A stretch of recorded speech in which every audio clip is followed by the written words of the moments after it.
vehículos todoterreno destrozados por cientos de balas, varios cuerpos sin vida tendidos bajo el calor mexicano, el ejército, la Guardia Nacional, la Policía Estatal y Nacional, e incluso la Cruz Roja, trabajando juntos en la escena del crimen. Se pregunta cómo ocurrió todo esto. Pues bien, en la sangrienta masacre de Ensenada, esto es lo que se consigue cuando se pierden 39 toneladas de droga de los cárteles. Incautación de cocaína y operaciones de los cárteles. En mayo de cada año, decenas de conductores aficionados asisten a una competición de rally de 2 días en Ensenada, Baja California. Se supone que esta competición, conocida como cachanillazo, es un momento de diversión para los amantes de los vehículos todoterreno, un momento para levantar algo de polvo antes de que llegue propiamente la temporada de lluvias.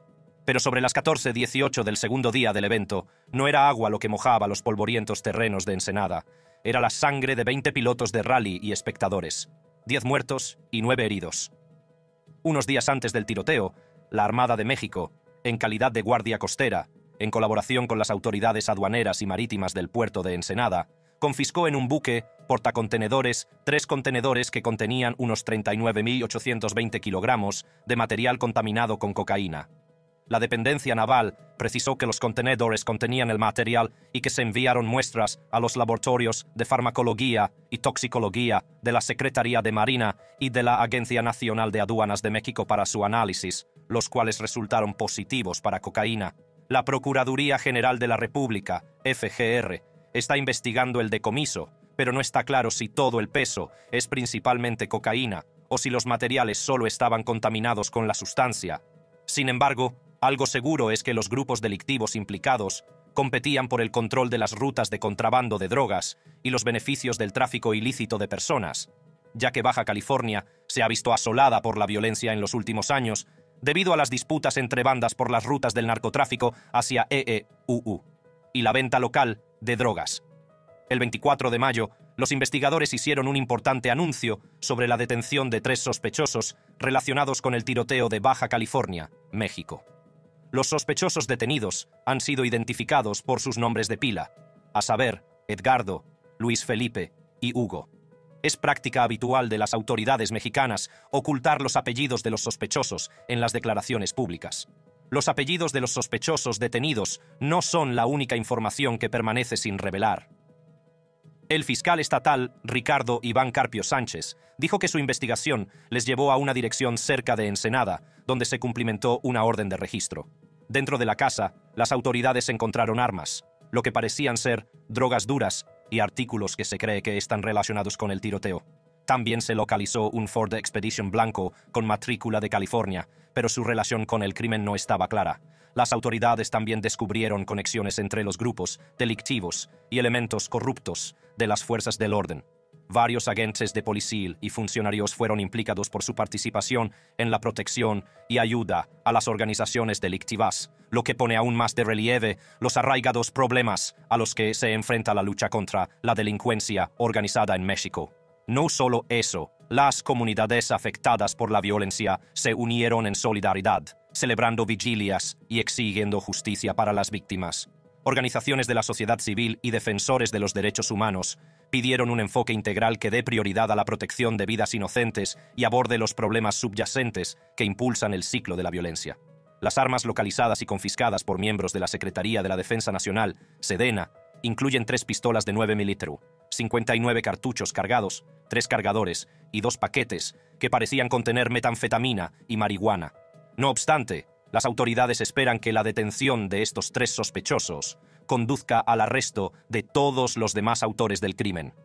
Carpio dijo que las autoridades mexicanas creen que hubo al menos 8 personas que participaron en el enfrentamiento. También dijo en un comunicado que no permitirán que nadie dañe la paz social y que cualquiera que intente hacerlo mediante actos delictivos será perseguido hasta que sea encontrado y llevado ante la justicia para que pague por los delitos que ha cometido. Los medios de comunicación y la opinión pública han intentado varias veces saber a qué cártel pertenecían, pero tampoco se ha revelado la identidad. No obstante, el hecho supone un importante paso adelante en la investigación en curso del incidente, ya que las autoridades trabajan diligentemente para desentrañar las circunstancias que rodearon el tiroteo y llevar a los responsables ante la justicia. El cachanillazo se vuelve mortal. Durante el cachanillazo, un grupo de conductores se detuvo a repostar en San Vicente, a unos 80 kilómetros al sur de Ensenada. Tenían previsto repostar antes de continuar la siguiente etapa del rally. Sin embargo, no habían terminado de repostar cuando llegó una furgoneta gris, de la que bajaron personas que empezaron a disparar con armas largas contra los vehículos estacionados. Se efectuaron más de 250 disparos, con al menos 3 armas, entre pistolas y fusiles. Algunos conductores murieron en sus vehículos, mientras que otros fallecieron mientras intentaban huir para salvar sus vidas. Entre los fallecidos se encontraba un adolescente de 19 años, Josué Herrera, estadounidense, que vivía en la cercana San Diego.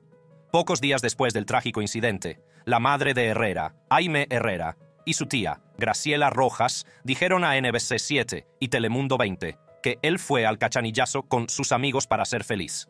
La familia de Herrera mencionó lo preocupados que estaban todos de que él fuera a México en primer lugar, porque viajar allí podía ser muy peligroso a veces. Así que, cuando escucharon la noticia del tiroteo en Facebook, se temieron lo peor, y pronto recibieron una llamada de las autoridades mexicanas sobre un cuerpo que necesitaba ser identificado, y efectivamente era Josué.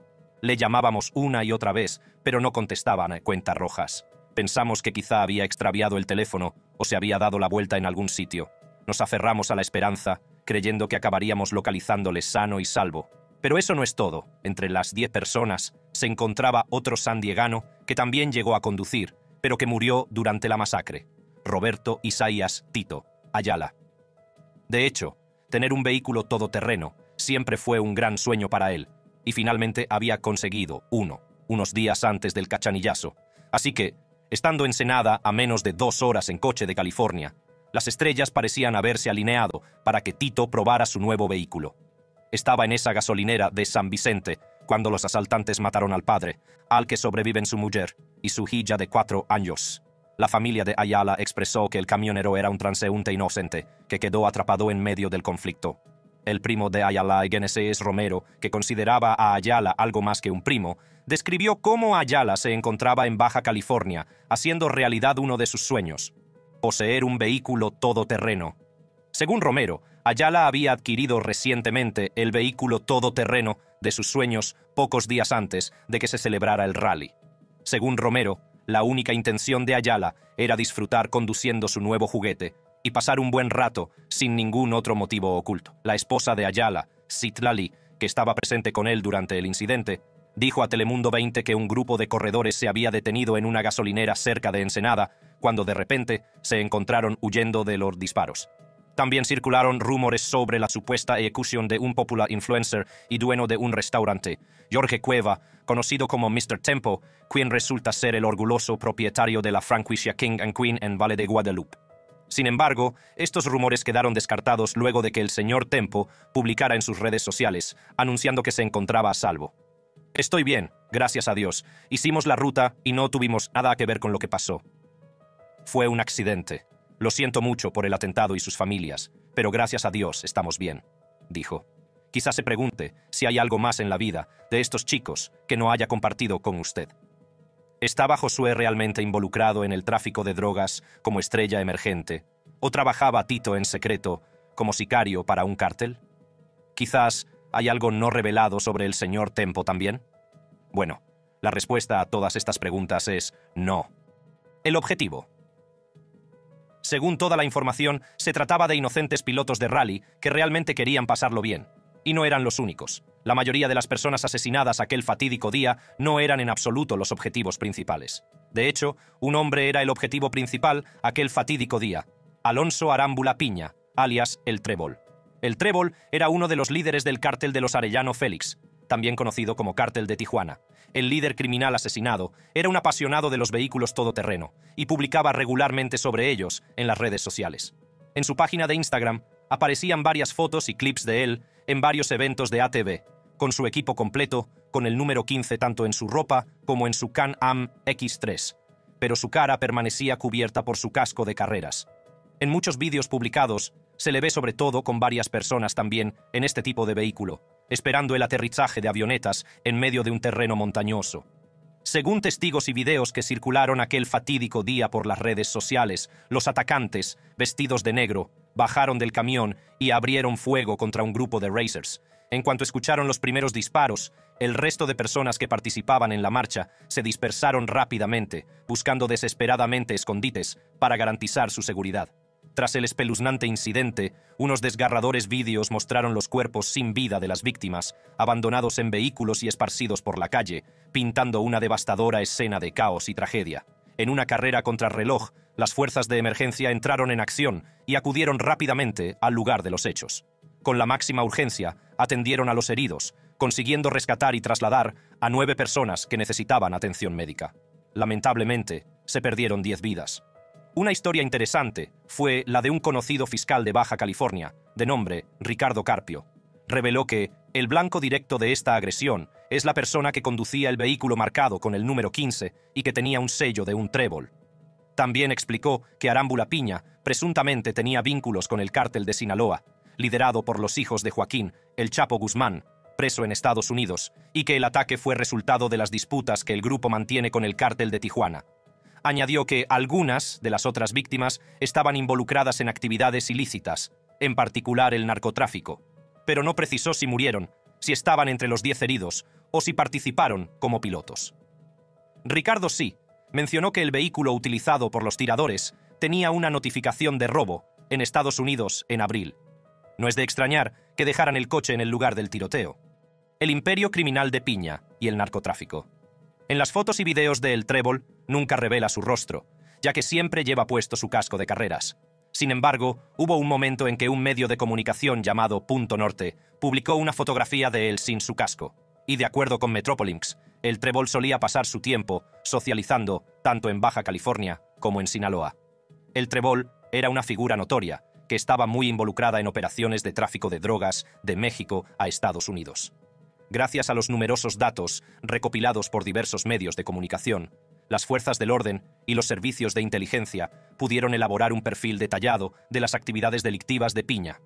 La organización de Piña había establecido una vasta red que se extendía a lo largo de la frontera entre México y Estados Unidos.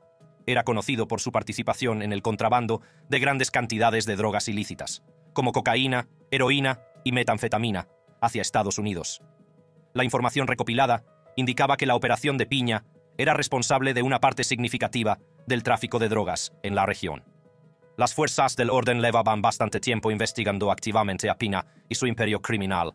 Los datos recogidos a través de los canales de comunicación, incluidas las interceptaciones telefónicas, la vigilancia y los informantes, proporcionaron información crucial sobre las actividades ilícitas de Piña, lo que permitió a las fuerzas del orden seguir la pista de sus operaciones y reunir más pruebas contra él. La investigación reveló que la organización de Piña había establecido una sofisticada cadena de suministro, utilizando diversos métodos para transportar drogas a través de la frontera. Empleaban a personas conocidas como mulas, que introducían la droga en compartimentos ocultos de vehículos o sobre sus personas. La operación de Piña también utilizaba túneles, mulas a pie e incluso drones para transportar estupefacientes, adaptando constantemente sus métodos para eludir la acción de la ley. Ahora bien, no me malinterpreten, ninguna de las fuerzas del orden tuvo algo que ver en el asesinato de El Trébol. Según el sitio de noticias de Álvarez, el ataque armado registrado el sábado durante un rally de carreras en la delegación San Vicente de Ensenada, Baja California, que dejó 10 muertos y 9 heridos, fue resultado de una pugna entre el cártel Jalisco Nueva Generación y el cártel de Sinaloa. En eventos recientes, el cártel de Sinaloa apuntó a Alonso Arámbula Piña, y de acuerdo con reportes de medios locales, se mencionó que El Trébol, anteriormente asociado con el cártel de Sinaloa, había cambiado lealtades al cártel de los Arellano Félix. Este cambio de afiliación desató una violenta rivalidad con el cártel Jalisco Nueva Generación. Toma nota, el cártel Jalisco. Nueva Generación, CENG, es una conocida organización criminal en México que ha surgido de conflictos, disputas internas y capturas dentro de los cárteles existentes. Este grupo ha ganado protagonismo por sus tácticas brutales y su hábil uso de las relaciones públicas. A El Trébol le perseguían sus enemigos. Por eso, cuando se detuvo alrededor de las 14:00 horas, fue atacado por los tripulantes de una camioneta gris de modelo reciente, el sábado en el kilómetro 90 de la carretera transpeninsular, en Ensenada, justo cuando planeaba cargar gasolina y quizá comprar en una tienda Oxxo. De aquí en adelante estaremos analizando lo que provocó el incidente y lo que sucedió después. Pero primero, echemos un vistazo a los bandos involucrados en la batalla, incluyendo los nombres de los cárteles y su historia. Las rencillas entre cárteles y las sangrientas consecuencias. Tras la investigación llevada a cabo por la policía y los agentes encargados de hacer cumplir la ley, se descubrió que el tiroteo había sido causado por una disputa entre dos cárteles de la droga: el Cártel Arellano Félix y el Cártel de Sinaloa. El Cártel de Tijuana, o Cártel Arellano Félix, CAF, es un cártel mexicano de la droga con sede y fundado en Tijuana, Baja California, México en 1987. Fue fundado por la familia Arellano Félix y tiene su territorio en México y San Diego, Los Ángeles en los Estados Unidos. El cártel es conocido por actividades ilegales como el tráfico de drogas, el blanqueo de dinero, el contrabando de personas, los asesinatos, el tráfico de armas y los sobornos. En su día fue descrito como uno de los grupos criminales más grandes y violentos de México. El cártel tiene muchos aliados y también muchos rivales, siendo el cártel de Sinaloa uno de sus principales rivales. El cártel de Sinaloa, conocido por su implicación en el crimen organizado, los cárteles de la droga y el tráfico de estupefacientes, estaba encabezado por Joaquín Guzmán. Conocido como el Chapo por su corpulencia y baja estatura, Guzmán, de 55 años, es una figura legendaria en México y ha sobrevivido a muchos enemigos y cómplices, algo poco habitual en el narcotráfico, donde la carrera de una persona suele tener un final trágico. De hecho, se dice que vendió más droga que Pablo Escobar en el apogeo de su carrera. Este éxito se debió en gran medida a la gran demanda de drogas ilegales en Estados Unidos. En pocas palabras, México, el mayor proveedor de estupefacientes del mundo, y Estados Unidos, el mayor consumidor, son vecinos. El cártel de Sinaloa puede comprar un kilo de cocaína por $2,000 en Colombia o Perú y venderlo por más de $10,000 en México. Si cruzan la frontera hacia Estados Unidos, puede venderse por $30,000 al por mayor, y si la dividen en gramos, puede venderse por más de $100,000, lo que es más que su peso en oro. El cártel de Sinaloa es único entre los cárteles mexicanos por la diversificación de sus operaciones y su integración vertical. Está involucrado en múltiples actividades, como la producción y exportación de marihuana, heroína y metanfetamina. Desde que el cártel de Sinaloa se adentró en Baja California, en 2006, las cosas dieron un giro para el cártel de Tijuana. La influencia de los famosos hermanos Arellano Félix disminuyó y el cártel de Tijuana quedó reducido a unas pocas células dispersas. En un intento por recuperar fuerzas, la organización sufrió una transformación en 2016 y se rebautizó como el Cartel Tijuana Nueva Generación. Unieron fuerzas con el Cártel Jalisco Nueva Generación y la organización Beltrán Leiva, BLO, para formar una alianza destinada a contrarrestar el dominio del cártel de Sinaloa. Bajo el liderazgo del Cártel Jalisco Nueva Generación, esta coalición se convirtió en una formidable oposición a las operaciones del cártel de Sinaloa. Todo un pueblo, ¿no le parece? ¿Y todo esto por una rencilla? ¿Quién controla el territorio de Ensenada y sus rutas de contrabando? Para tener una mejor idea de quién es el jefe en esta historia, echemos un vistazo a quién controla el propio territorio de Ensenada. Conocida localmente como la Cenicienta del Pacífico, Ensenada es una ciudad costera de México, situada a 125 kilómetros al sur de San Diego. En la época en que los exploradores europeos se toparon por primera vez con la región, los indios yumanos habitaban la zona y aún existían grupos tribales como los Kiliwa, Paipai y Kumeyai. Estas comunidades indígenas eran seminómadas y habitaban la zona de la bahía y los valles interiores de la Sierra de Juárez y San Pedro Mártir. Mantenían una estrecha relación con la tierra, apreciando y respetando la notable belleza natural que envolvía estas regiones. En realidad, el territorio de Ensenada forma parte del estado de Baja California, que está bajo el control del gobierno mexicano. Baja California es una de las 32 entidades federativas de México, y Ensenada resulta ser uno de sus municipios. Pero aparte del gobierno, los presidentes municipales, también conocidos como jefes de gobierno durante los periodos coloniales español y estadounidense, llevan la voz cantante y se aseguran de que las cosas funcionen bien en Ensenada y otras zonas bajo su jurisdicción. En las publicaciones en inglés, estos cargos se denominan a veces mayors. Pero todo esto no es más que información menor. Lo que el público en general no sabe es que hay rutas de contrabando en México que están bajo el control de 3 cárteles: el del Golfo, el de Sinaloa y el de Tijuana, siendo este último el menos poderoso.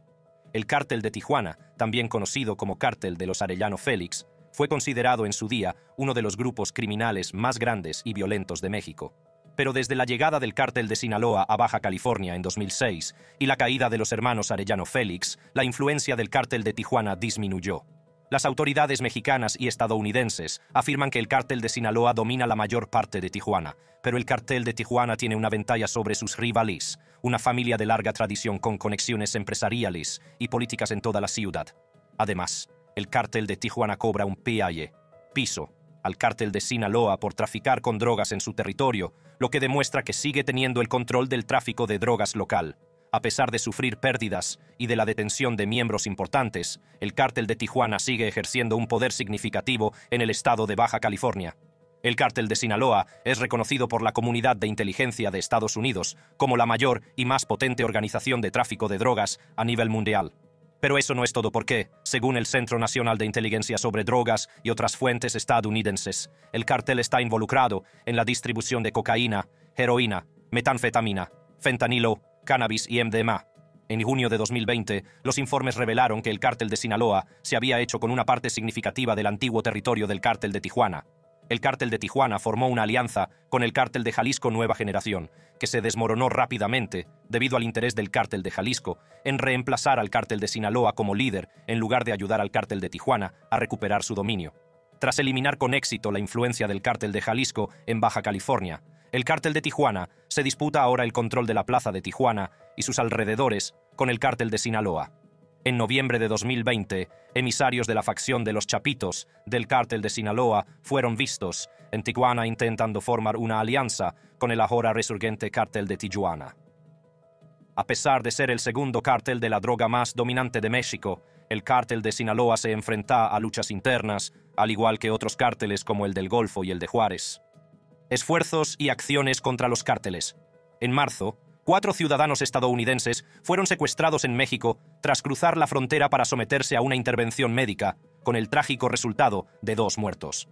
Este incidente atrajo rápidamente la atención sobre el debatido tema de la seguridad fronteriza y llevó a algunos legisladores a instar al gobierno de Biden a tomar medidas más contundentes contra los carteles. Los esfuerzos de varias agencias, como la Administración para el Control de Drogas, DEA, y el FBI, han sido encomiables, ya que están trabajando incansablemente para desmantelar, desbaratar y, en última instancia, llevar ante la justicia a los líderes de los cárteles, junto con las extensas redes de las que dependen en gran medida. El fiscal general Merrick Garland se dirigió a los medios de comunicación el martes, asegurando a los periodistas que se están tomando todas las medidas posibles para hacer frente a este acuciante problema. Los funcionarios también señalaron que el presidente Biden tomó medidas recientemente, al firmar una orden que otorga al Departamento del Tesoro poderes más amplios para imponer sanciones a los cárteles. Además, el Departamento de Seguridad Nacional examina con diligencia a todas las personas que se encuentran en la frontera. El presidente Biden ha expresado su apoyo a las iniciativas de financiación destinadas a mejorar las medidas de seguridad fronteriza. Además, ha subrayado que frenar la entrada de fentanilo a través de la frontera es una de sus prioridades. En particular, las autoridades estadounidenses se han incautado este año de una cantidad de droga que duplica la confiscada en 2020. Debido al giro de los acontecimientos, el presidente Biden realizó una visita a México para reunirse con el presidente López Obrador. Hablaron de muchas cosas, como la seguridad fronteriza, la inmigración, el manejo de la situación del COVID-19, el impulso a la economía y la búsqueda de formas de trabajar juntos en estos asuntos. Por supuesto, hubo algunos momentos tensos durante sus conversaciones, pero ambos líderes hicieron hincapié en la necesidad de unirse, encontrar soluciones comunes y abordar estas importantes cuestiones. Se trata de cooperar y encontrar formas de mejorar las cosas para ambos países. Reafirmamos nuestro compromiso de trabajar juntos por el bienestar de nuestros pueblos y naciones, dijo López Obrador en Twitter. Esta comunicación entre los líderes resultó en un cambio de postura, aliviando la tensión que había existido entre Estados Unidos y México. El presidente de México también visitó la ciudad de Tijuana y pronunció un discurso nacional desde una base militar, junto a altos funcionarios de defensa.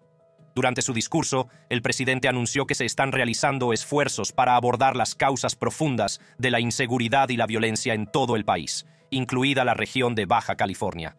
Desde que el presidente Felipe Calderón inició la guerra contra el narcotráfico en 2007, el ejército mexicano ha intentado acabar con los cárteles de la droga implicados en la producción, distribución y beneficio de sustancias ilegales. Sin embargo, en lugar de reducir la violencia, el país ha experimentado un dramático aumento del derramamiento de sangre, convirtiéndolo en uno de los lugares más peligrosos del planeta. La detención de Joaquín El Chapo Guzmán, el infame líder del cártel de Sinaloa, en 2014, seguida de su posterior reaprehensión en 2015 y eventual extradición en 2017, creó una lucha de poder dentro del cártel.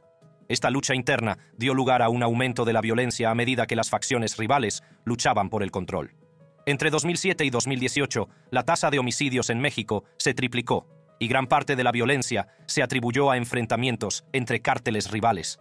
A medida que el gobierno intensificó su enfoque en el tráfico de drogas, junto con los cambios en los patrones de demanda en Estados Unidos y otros países, los cárteles se vieron obligados a adaptar sus estrategias para compensar la pérdida de ingresos. Aunque recientemente se ha producido un descenso de las actividades manifiestas de narcotráfico, las actividades delictivas en general y los homicidios violentos siguen aumentando. Curiosamente, la guerra contra las drogas no solo intensificó la violencia, sino que también empujó a los cárteles a explorar nuevas vías para obtener beneficios. Un ejemplo de ello son las escuchas ilegales en los conductos de combustible propiedad de la empresa petrolera estatal mexicana, Petróleos Mexicanos, Pemex. Comprender las razones exactas de los conflictos y la violencia. El estado de las cosas en Baja California. Cuando el CJNG se enteró de la detención de los miembros de su cártel y del aumento de las incautaciones de droga, especialmente de fentanilo y laboratorios de metanfetamina, se enfadaron. El cártel Jalisco Nueva Generación, CJNG, lanzó una grave advertencia, amenazando con desatar la violencia contra cualquiera que encontraran en las calles durante el próximo fin de semana en varias ciudades del norte de Baja California. Su mensaje, escrito en español, decía lo siguiente: están advertidos. Desde el viernes a las 10 p.m. hasta el domingo a las 3 a.m. vamos a crear caos para que el expletivo gobierno libere a nuestra gente. Somos el cártel Jalisco Nueva Generación. No queremos lastimar a la gente buena, pero es mejor que no salgan a la calle. Vamos a atacar a cualquiera que veamos en las calles en estos días. Este tipo de mensajes son profundamente inquietantes y reflejan la escalada de tensiones y la descarada audacia que exhiben los cárteles en su búsqueda de objetivos. Nos recuerdan las dificultades a las que nos enfrentamos para garantizar la seguridad de los ciudadanos y restablecer la paz en las zonas afectadas. Tras esta inquietante advertencia, bandas de delincuentes incendiaron autobuses, coches y comercios y bloquearon las principales calles de los estados de Jalisco y Guanajuato, dejando un muerto y al menos 24 tiendas Oxxo incendiadas. En la ciudad fronteriza de Ciudad Juárez, en el norte del país, 2 personas murieron el jueves en un motín carcelario entre miembros de los grupos Los Chapos y los Mexicles. Ricardo Mejía, subsecretario de Seguridad de México, declaró que no está claro por qué se enfrentaron los grupos, pero que, en represalia, miembros de los Mexicles protagonizaron una matanza en todo Juárez, entre ellos 4 empleados de una emisora de radio y un niño de 12 años que recibió un disparo en una tienda Circle K. Los enfrentamientos entre grupos rivales como los Chapos y los Mexicles no hicieron sino empeorar la situación. Estos enfrentamientos han provocado represalias violentas y numerosas víctimas. Por ello, en Tijuana, cientos de tropas adicionales y docenas de miembros de la Guardia Nacional han sido puestos en la ciudad para apoyar aún más a la policía local. Y las autoridades dicen que 36 personas vinculadas a la violencia fueron detenidas.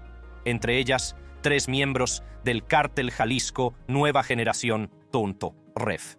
Es posible que también estuvieran enfurecidos por el reciente aumento de las incautaciones de fentanilo y laboratorios de metanfetamina. Sin embargo, las autoridades aún no tienen ni idea de qué provocó que los miembros de los Chapos y los Mexicles empezaran a enfrentarse en la prisión de Juárez. A pesar de los sinceros esfuerzos del presidente mexicano Andrés Manuel López Obrador por hacer frente a la influencia de los cárteles mediante medidas pacíficas, el persistente aumento de víctimas mortales y las alarmantes muestras de poder de los cárteles han puesto fin, de hecho, a la política de desescalada y apaciguamiento propugnada por la campaña electoral Abrazos, no balas, del presidente en 2018, Torref. La cuestión acuciante ahora es si es posible contener y disminuir la creciente fuerza y audacia de los cárteles que han cobrado un impulso significativo en los últimos años. Queda por ver si este proverbial genio puede volver a meterse en la botella. Durante una entrevista con NPR, Montserrat Caballero, alcaldesa de Tijuana, entiende que algunos residentes se vean influidos por las actividades de los cárteles, expresando su determinación de cambiar esta desafortunada dinámica cultural. Es una desafortunada cuestión de cultura, de narcocultura, declaró a NPR. Y no puedo permitir que un cártel gobierne a mis ciudadanos. No puedo permitir que los ciudadanos paguen las consecuencias de estos actos delictivos. Necesitamos que confíen en nuestra policía. Varios cientos de residentes de Tijuana se reunieron en respuesta a la situación, espoleados por Carlos Atilano Peña, un político local de un partido político contrario que aprovechó el momento para transmitir un mensaje opuesto. Durante su discurso en NPR, Peña destacó: las autoridades federales dicen que aquí en Tijuana no hubo terrorismo porque ganaron lo que buscaban, tener muchos problemas y miedo en la población, pero nosotros decimos que sí lo hubo. Si disfrutas de contenidos como este, da clic en los videos que se muestran en tu pantalla ahora.